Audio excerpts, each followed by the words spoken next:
um, the novels, like The Bluest Eye, Song of Solomon. If you talk about Beloved, the eyes were watching God.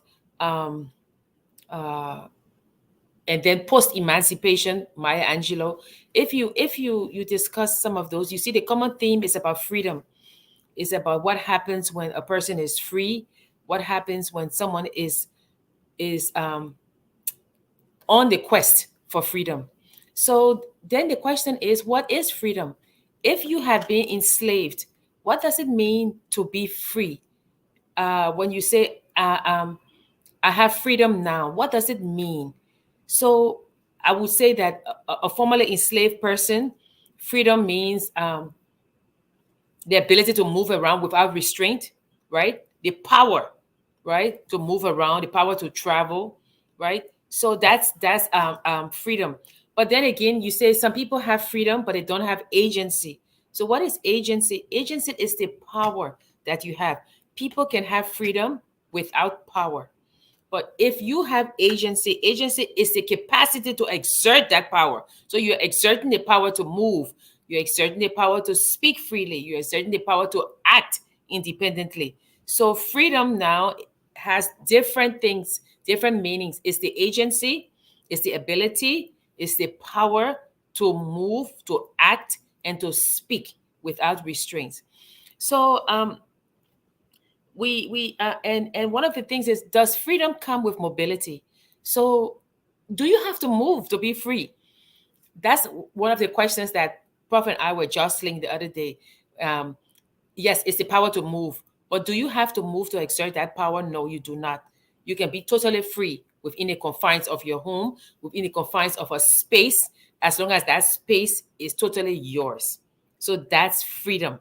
Freedom of the mind, freedom of mobility or immobility. You don't have to move. So we talk about that,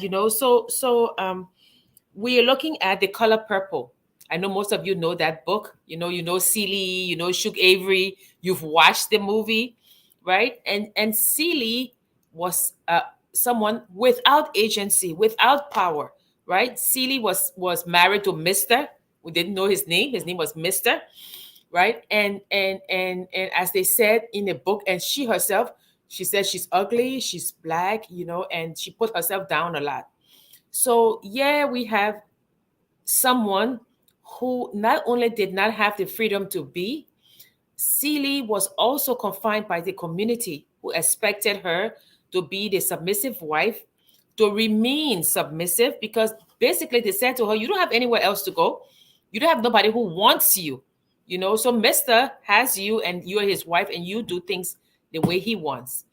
So Celie incorporated those feelings, right? She incorporated them because and feel free to disagree. So Celie, when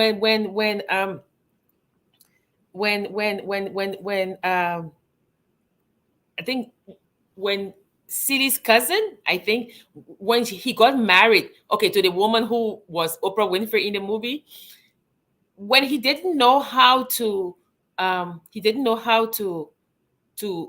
rein her in, because I would say she had agency, but of a limited kind. Celie tells him to beat her. Remember, she says beat her, because that is what Celie knows. But then we come to another type of freedom, a freedom with no holds bar. Shug Avery. If you remember in the book, Shug Avery was the antithesis of Celie. Shug Avery didn't care. Shug Avery walked into town like she owned the town. Shug Avery acted the way she wanted to act, dressed the way she wanted to dress, and the community be damned. So Celie was very, very in awe of Shug Avery, right?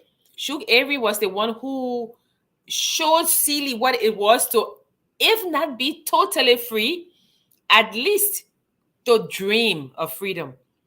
But we always see the common thread in these books, that it's always the case that freedom comes with a cost, right? For Shug Avery, the cost was ostracism. because they talked about her, the community shunned her. And if you remember, her father, who was a pastor, stopped speaking to her for the lifestyle that, according to him, that she chose. But Shook Avery was the foil, was the one that people wanted to be because she was free. She may not have been totally free, but because of course the community was there, but she was the one who exercised her agency the way she wanted to.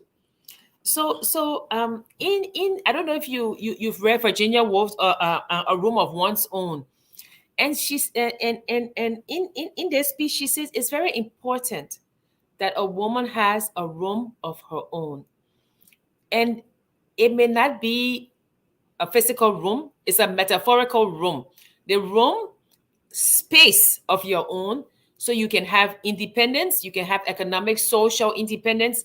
You need a room of your own, right? So Shook had that room. Celie did not, right? Celie did not, but Shook had that. But this same room of your own, you see it again, like a theme playing again in other books. So, for example, one of the books that I read and I remembered, so I went back to it, is Maya Angelou's Even the Stars Look Lonesome.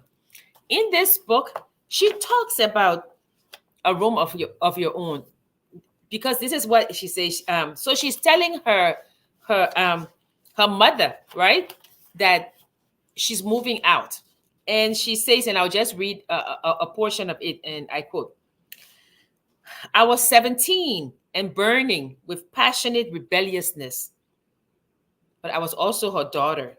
So whatever independent spirit I had inherited had been nurtured by living with her and observing her for the past 4 years." So now her mother is asking her, "You're leaving my house?" I collected myself inside myself and answered, "Yes. Yes, I have found a room." "And you're taking the baby?" "Yes." She gave me a smile, half proud and half pitying. And she says, "All right, you are a woman.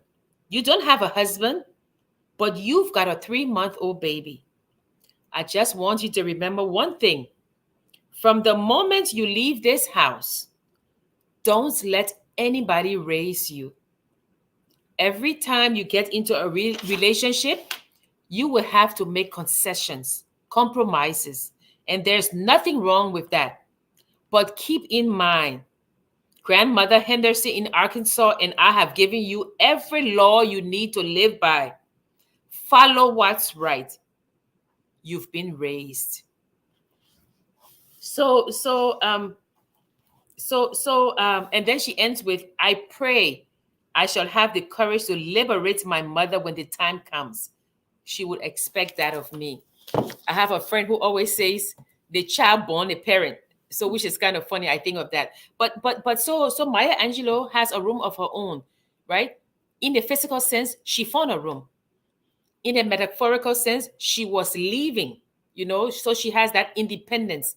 But her mother is saying to her, "Don't let anybody raise you." So in essence, her mother was giving her the power, the agency to be who she claimed to be, to exert the agency in independence, right? Prof and I decided to discuss this because there are a lot of times that people say, "Oh, I'm free," but what does freedom mean? You know, and that's what I said at the beginning. You can have freedom without agency, right? You can say you're free. A child is free in the house to move around, but that child does not have the agency to leave the house and live on its own. It does not have the agency to make decisions. So freedom, of course, there's nothing such as total freedom, but freedom is intertwined with the agency to make decisions on your own and to face the consequences on your own. So with Maya Angelou's book, I put it again, Even the Stars Look Lonesome. It's a good book. There's another one, I Wouldn't Take Nothing for My Journey Now. Then we come to Toni Morrison, right? Le Doyen, Toni Morrison. And Toni Morrison, book Beloved, right? Beloved is about Seth. Oops, sorry. Uh, it's about Seth, or some people say Sethi, right? Who moves from one place to the other, and she moves from, I think, Kentucky, and then she moves to Ohio, right? And in the book, she runs away, right? She's raped, she runs away, but she's very powerful in the book, although she doubts it herself, right? She tries to kill her kids because she feels like it's better than being enslaved. If I can, my at least my kids would die and be free than to live in slavery. But she didn't do it, although she did kill one of her daughters, who comes back in the book as a ghost that haunts her. But in the book, see,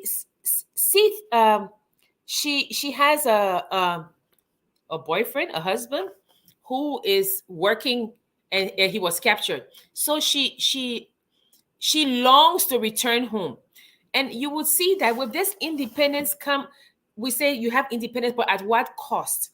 So the cost is that sometimes the community, right? You give up the community in order to be free, like in the eyes we're watching God. So in this one, Sith wants to go back home. She wants it, and she wants to have someone to be able to live with. And Paul D is there. Paul D is on his sides, and he's like, I'm here, I'm here. So at the end, they do get back together, or they do get together. But in Beloved, you will see that Sid is the one who really bears the burnt of the community, of wanting this freedom that she really quite doesn't put a name to. The interesting thing about this is almost at the last, and I love the ending, because Paul D comes to her and he says to her that I'm here, right? He says that she closed her eyes, she is thinking, this little place by the window is what I want, right? So that's that for her. That's her room with the view. Remember, the room with the view doesn't have to be a real room. It can be a metaphorical room. But she said, this is what I want, and rest. There's nothing to rub now, and no season to, nothing left to bathe. So she's thinking, and she's crying, and she says to Paul D, and he says, what, baby?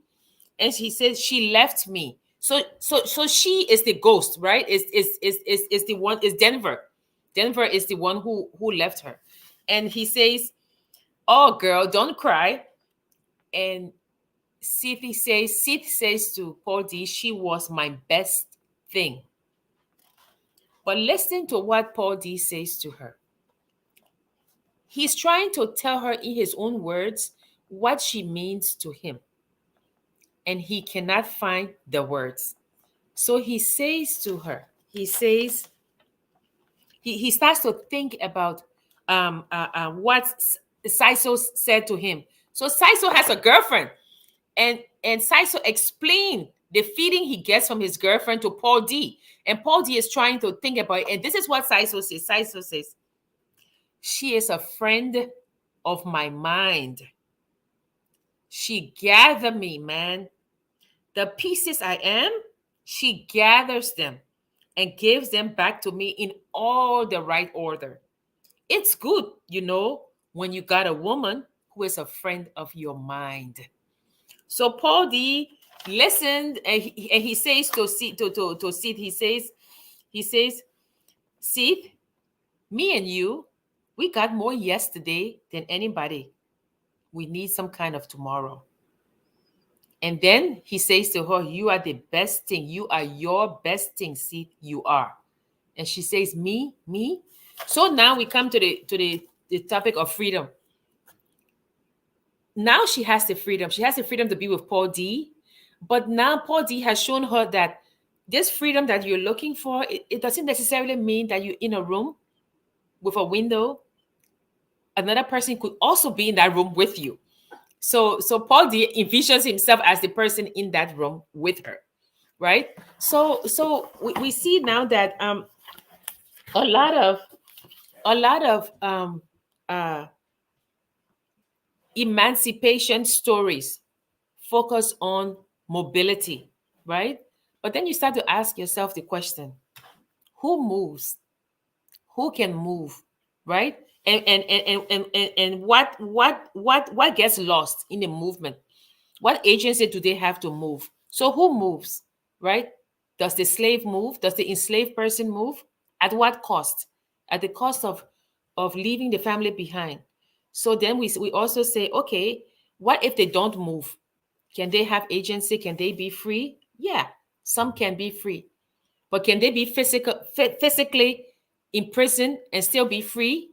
Yes, because there's the mind, right? You have the freedom of the mind. So Shug Avery is free, right? Sealy is not, at least not in the beginning. For those of you who've read The Color Purple, right? And then we see that Shug also has limits to her freedom because they say the equality, right? The equality comes at a cost because the opportunity does not equate.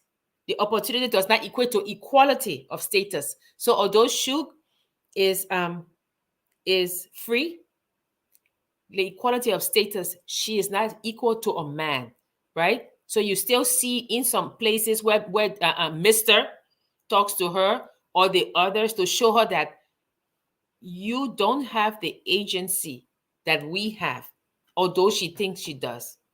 And then we say at times freedom does not require movement at all, but we've said that before, right? Um, there's also a violation of freedom, right? When there's a violation of humanity. So you're leaving, but you're leaving people behind. So when you say at what cost, some of the cost is that you leave people behind. Now let's look at The Eyes Were Watching God. For those of you who have read the book, is one of the best books ever, right? There's Janie, right? Janie Sparks, and she gets married to Logan Killicks, right? And she's pretty, and so her grandmother is afraid for her. The beauty brings freedom, but it's going to bring problems for her. So her grandmother says to her, you have to get married because the man will take care of you, right? So Celie, say Janie's freedom is cut short. Janie gets married to Logan Killicks, right? And Logan Killicks is there, and not a good marriage, but she stays there. And then she ends up getting married to George Starks, who was the mayor of the town, right? And George Starks died, right? I mean, there were problems in the marriage, but later on he died. And she inherited.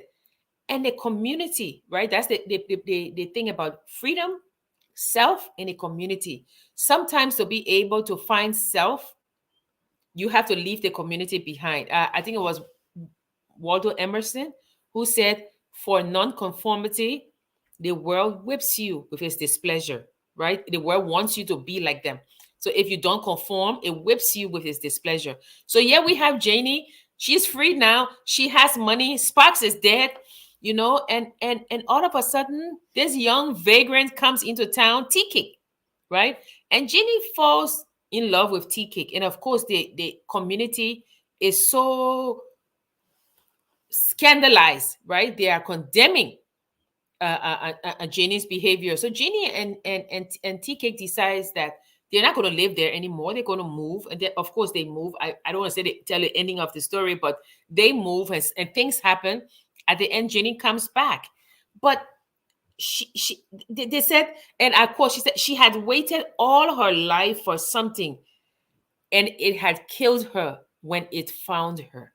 Right? So Janie was waiting for, I guess, love, because she was trying to find this, what Paul D said, this meeting of the minds, right? And she found it in T-Cake, right? So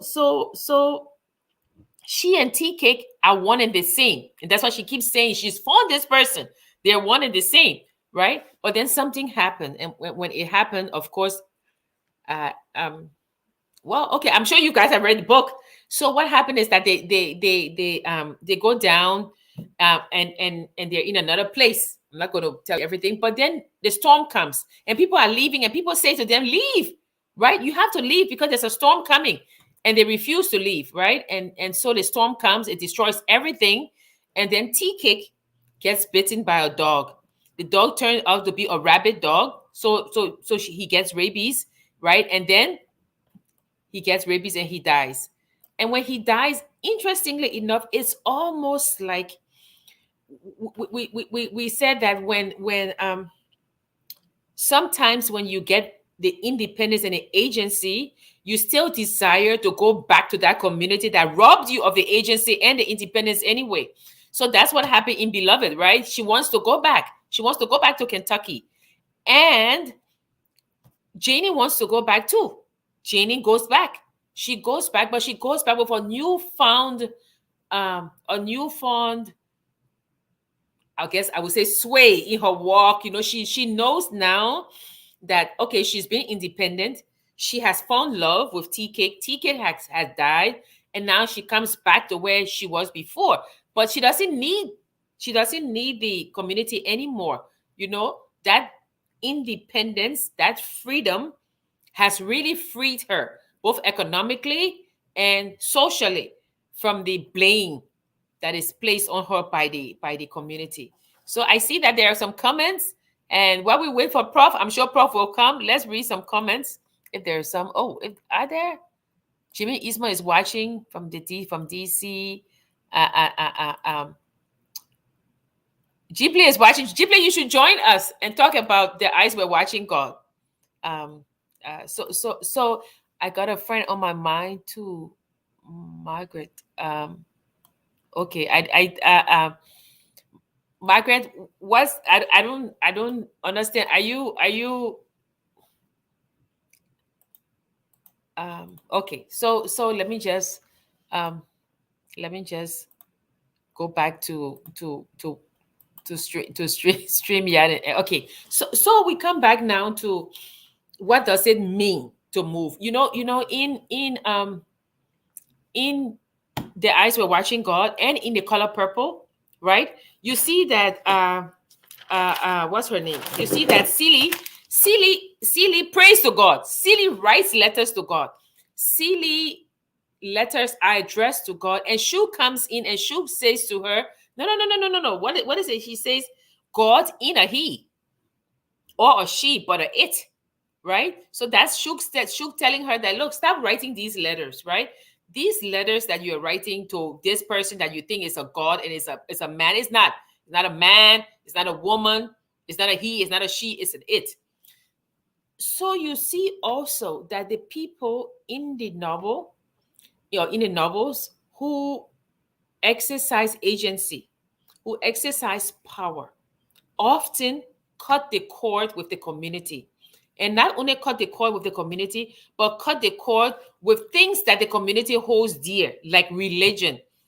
Shug Avery she sings in the church. In the movie, she sings in the church, but she doesn't have time for religion, right? She knows that there's hypocrisy in religion because of her father, right? So she doesn't cut into religion. There are those who they do. Janie and Tea Cake, they were content to be by themselves. So her grandmother was a religious person, and in a way, Janie was too, because that's the title of the book, right? They say when the storm came, their eyes were watching God. That's the title of the book. So they do believe in God, but the human nature of wanting freedom, and that's how we say, at what cost? Well, sometimes at the cost of becoming non-religious, if that's a word. Non-religious, yeah, that's a word. So anyway, questions. Have you guys read The Eyes Were Watching God? Ghibli, do you have questions about The Eyes Were Watching God that perhaps we can discuss?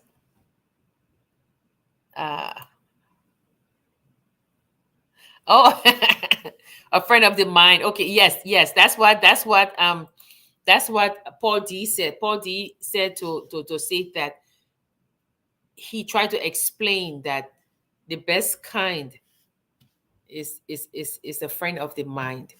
Yeah. So okay. So now let's look at other books about freedom, if we can, until you guys can start putting some of your your um your work there. Let's look at a book like Women of Brewster Place. I know who have read that, or yeah, Women of Brewster Place. Or we can even look at I Know Why the Caged Bird Sings, right? Poem, beautifully written by Maya Angelou. And why would the caged bird sing? Why would you think that a caged bird will sing? And it's not just a bird, right? It's a caged bird. She says, let's find the poem, because I have her books, but I don't have that poem, right? And the book says, I mean, the poem is the poem says, okay, I can't find it. If somebody could find it for me. um but okay, so all poetry, okay, it's right here. uh he said this poem is not available, oh Lord. um okay, so yeah, just part of it, right? He says, uh the caged bird sings with a fearful trill of things unknown but longed for still, and his tune is heard on the distant hill, for the caged bird sings of freedom, right? So then again we come to the theme of freedom. That if you remember in The Eyes Were Watching God, when Janie was standing at the road, they said she wasn't even looking at the road. Her eyes were at the horizon. She was looking at things that were further away, right? So like this poem, I Know Why the Caged Bird Sings, right? They're saying that he's singing of longings for the hills and things. So it's not so physically he's in a cage, but mentally he's not, and that's what we were talking about. So actually, for him, his metaphorical room is a cage. It's not a room of his own, because he does not have agency in that room. So when we come back now to emancipation, post emancipation, what it means to be free, then we start to ask ourselves the question within ourselves: are we totally free? We don't want to make it so philosophical. We're not staying long today. Prophet's not here, and he's the yin to my yang. We've read and we've made notes, so he should be comparing with me. But then we come to, let's talk about the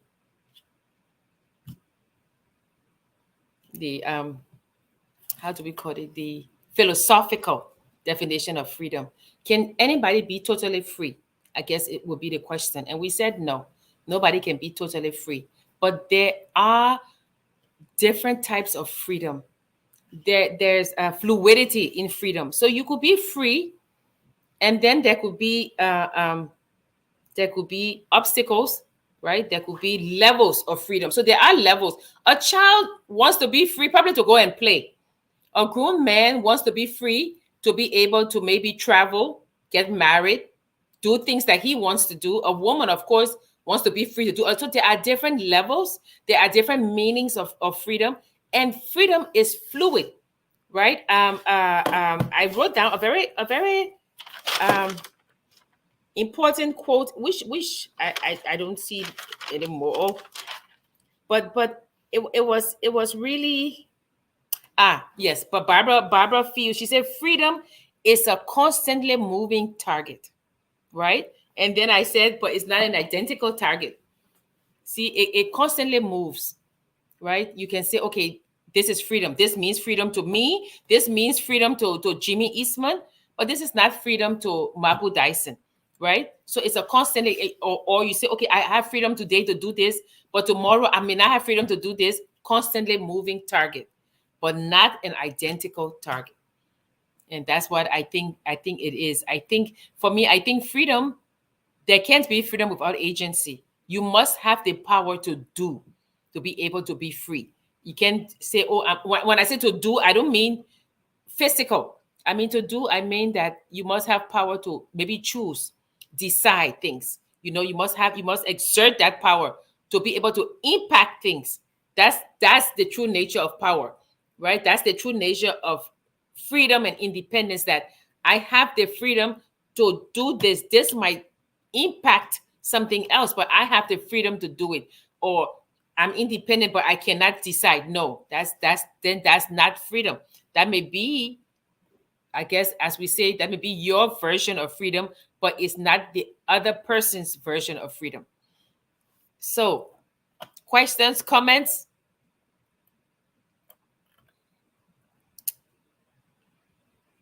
No? I'm still waiting for Prof. Oh, okay. So Margaret, I'm still waiting for Prof. So okay, so let's look at, now that we've discussed some of these books, let's look at other books, like books that you know. Okay, let's come back to our tried and true, right? Even though we're discussing African American books, what about Murder in Gestapo Patch? Since everybody knows that, do you think that Kema was truly free? I'm not talking about Tene. I'm talking about Kema, the sister. Because if you look at her, you can compare her to Shug Avery, right? Yeah, we have Shug. Shug is the one who Shug doesn't care. Shug is the one who makes her own decisions. Shug can speak out, right? Just like Kema. Kema leaves the town. She comes to Monrovia. She's able to fend for herself. She supports her family, right? She supports her parents up in the country. I don't know what's that. So she supports her the family out in the country. Anthony, do you want to share something?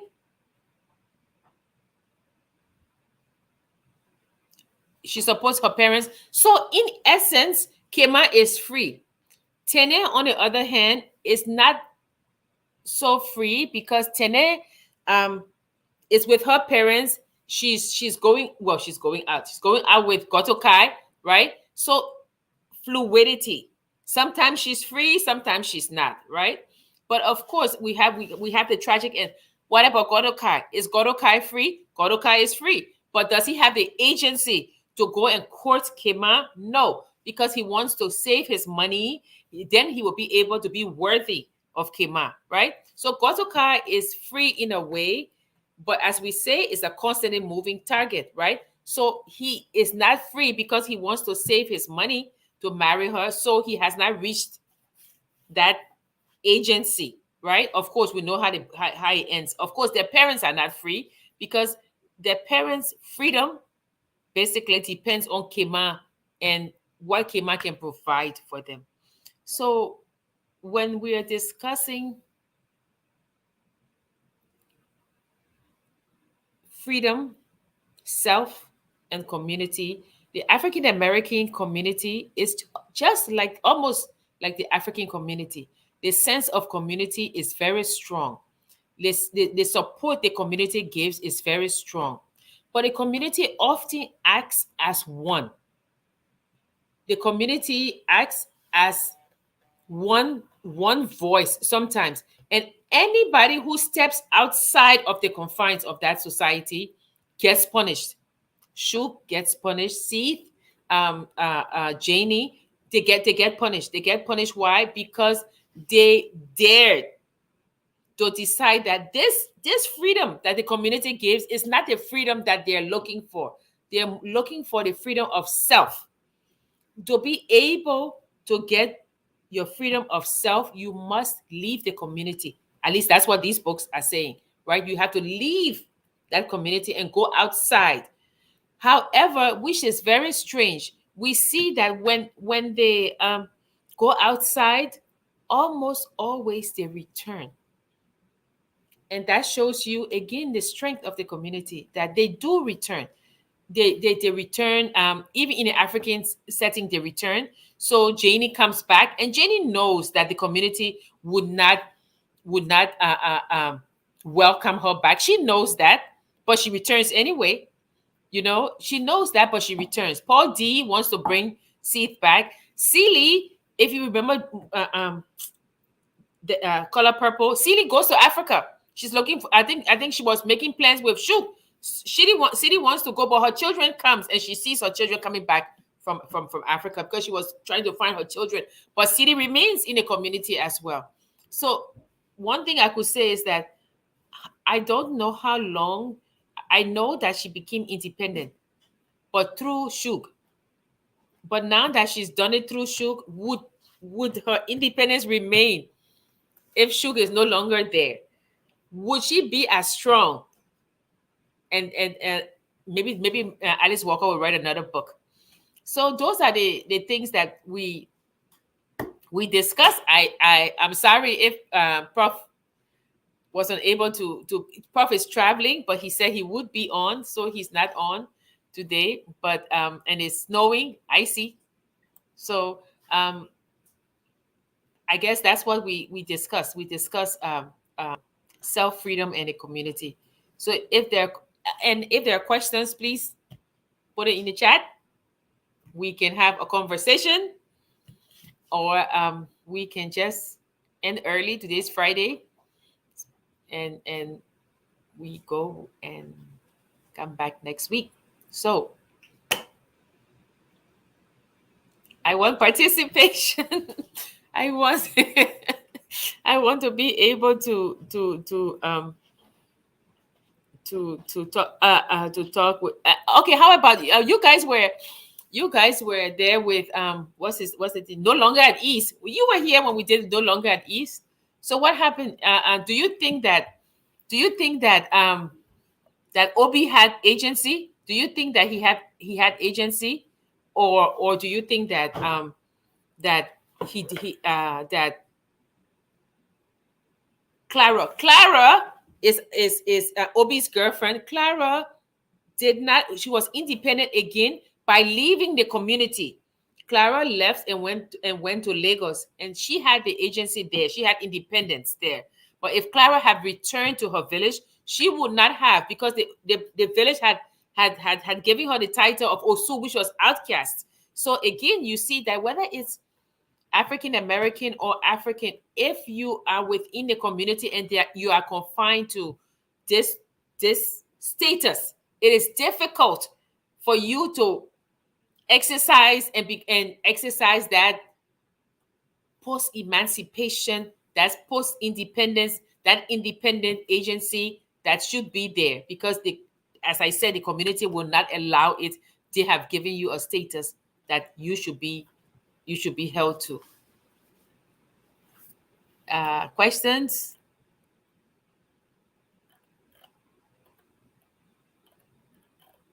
Okay, well, I'm sorry. Again, as I said, Prof is not here. I think that we'll close the show early, unless you have questions, unless you have other things you would like to discuss. If you put it in the chat, we can always discuss it. So, oh, somebody's watching from Fishtown City. Kristen Doe. Yes, welcome to the Literary Hour. I'm sorry we're cutting it short today because Prof is not here. We are going to start asking for guests to come on. We want to start interviewing guests. We interviewed Nathaniel Barnes last Sunday, but we would like people to come on. So Margaret Jeepley, Jimmy Eastman, if anybody wants to come on to discuss their favorite books, please feel free. As I said, this is your show. So we would, if you're a poet and you want to come and discuss poetry, please, you're welcome to do so. Yeah, we want to say we're going to cut the show early tonight. We want to say thank you for joining us. Thank you for always coming and being a part of the show, and stay safe. We pray for the world. We pray for we pray for Ukraine, but we pray for our citizens in Ukraine. We hope that they come back safe. Mask up, lift Liberia up, and always stay safe. Have a nice weekend, and we'll see you next week. Prof will be here next week, so we will have much to talk about. But as I said, we invite you to please write us, focusonliberia@gmail.com, if you would like to come on the show. We would like for the show to be participatory, that we can discuss things on the show.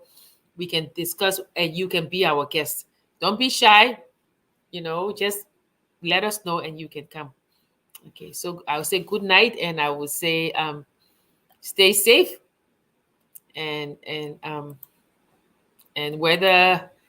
you whether you have whether you have the agency, whether you have independence, whether you have the fluidity of independence, we are all Liberians, and so let's all lift our country up. Stay safe. We are Liberians. Liberia is our home. Liberia. We are Liberia. We are Liberia. We are